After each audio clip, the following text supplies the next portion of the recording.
My ex broke up with me to chase a famous influencer. When he dumped her, she crawled back. But I already had a surprise waiting original post. I 28 male got dumped 6 weeks ago in the most ridiculous way possible. Still can't believe I'm typing this out.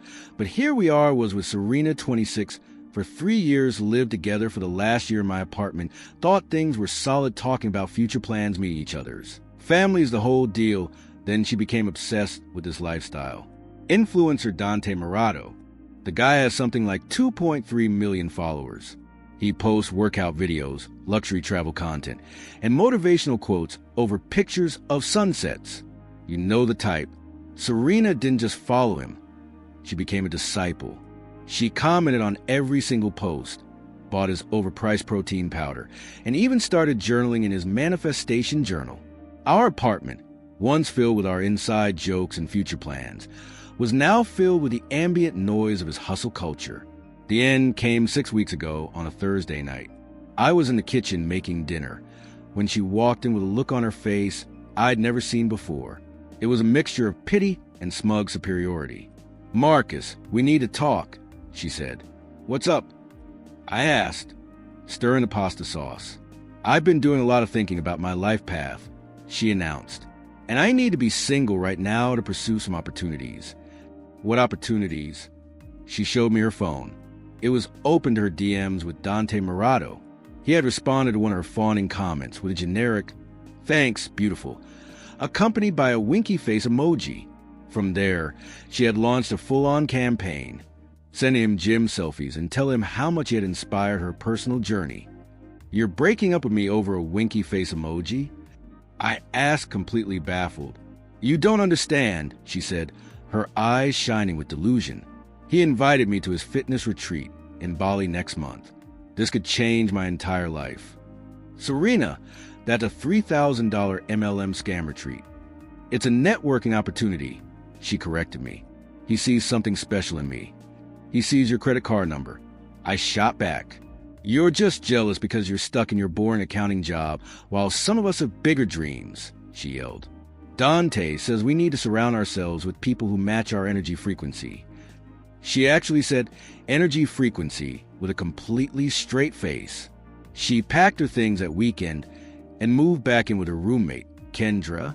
She blocked me on all social media but kept my email open for logistics. Her Instagram immediately transformed. It was all new chapter and level up season stories. She rebranded herself as a wellness journey curator and posted daily about leaving toxicity behind, all while burning through her savings to fund her obsession with Dante. I just focused on work, hit the gym, and tried not to think about how a 3-year relationship had just been vaporized by an influencer's emoji. But I had a feeling this wasn't over. People like Serena always need a safety net. And I decided this time the net would have a hole in it. Edit 1. 2 weeks ago, the first email arrived. "Hey, can we talk? Really need to speak with you." I ignored it.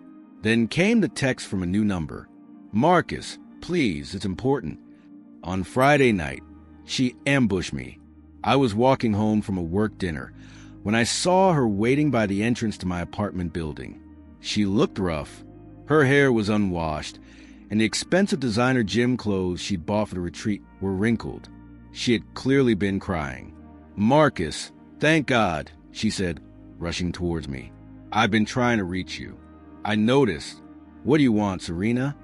Against my better judgment, I agreed to talk at the coffee shop across the street. A public place seemed safer. She immediately launched into her tale of woe. The retreat wasn't what she expected. There were 200 other women there, all thinking they were special. Dante barely showed up, except for group photos and to pitch his next, even more expensive, program. The influencer who messaged hundreds of women a day wasn't actually interested in a personal connection. "I made a mistake," she whispered, tears welling up in her eyes. "I see that now. We had something real, and I threw it all away for a fantasy. And I want to come home." The sheer audacity was breathtaking. "Home? You mean my apartment? The one you left because I lacked ambition and didn't match your energy frequency." "I mean those things. I was just caught up in the excitement." Then she revealed the real reason she was back. "I'm broke, Marcus. she admitted. The retreat, the supplements, the VIP meet and greet, it was all so expensive. And I lost my job. I kept taking time off for Dante's live streams and workshops, and they fired me last week. Now, Kendra's kicking me out because I can't make rent. That sounds like a you problem, I said calmly.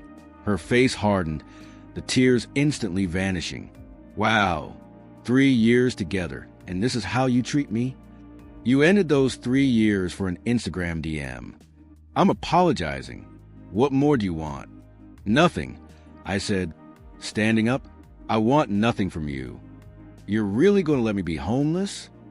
I'm going to let you figure out your own life, like an adult. I left her there, but I knew this was just the beginning. When Serena left, I did something a little petty. Okay, I'm totally proud of it. I knew she'd be back. Her pattern was predictable. Chase a shiny object, fail spectacularly, then crawl back expecting a safety net. So I prepared. First, I documented everything. Every leaving toxicity behind post, every thirsty comment on Dante's page, every DM she had proudly shown me.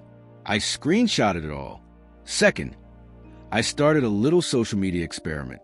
I created an anonymous Instagram account called @RelationshipReceiptsDaily, where I posted user-submitted stories about relationship karma. Over 6 weeks, using targeted hashtags and consistent content, I grew the account to 50,000 followers. Third, I waited. When Serena started her harassment campaign, and oh, she did, I was ready. She sent my co-workers messages on LinkedIn, calling me a financial abuser. She called my landlord, claiming to be an illegally evicted tenant. She even had her law student roommate, Kendra, send me a fake legal letter demanding over $63,000 for domestic labor and interior design consultation. That's when I decided it was time. I submitted Serena's story to my own Instagram account. The post was titled, "Ex leaves 3-year relationship for influencer who doesn't know she exists. Spends life savings on his retreat, gets fired, and now harasses her ex for money. Swipe for receipts." I included everything. Her breakup texts, her level up posts, the absurd legal demand letter, the screenshots of her harassing my co-workers. But the final slide was a chef's kiss.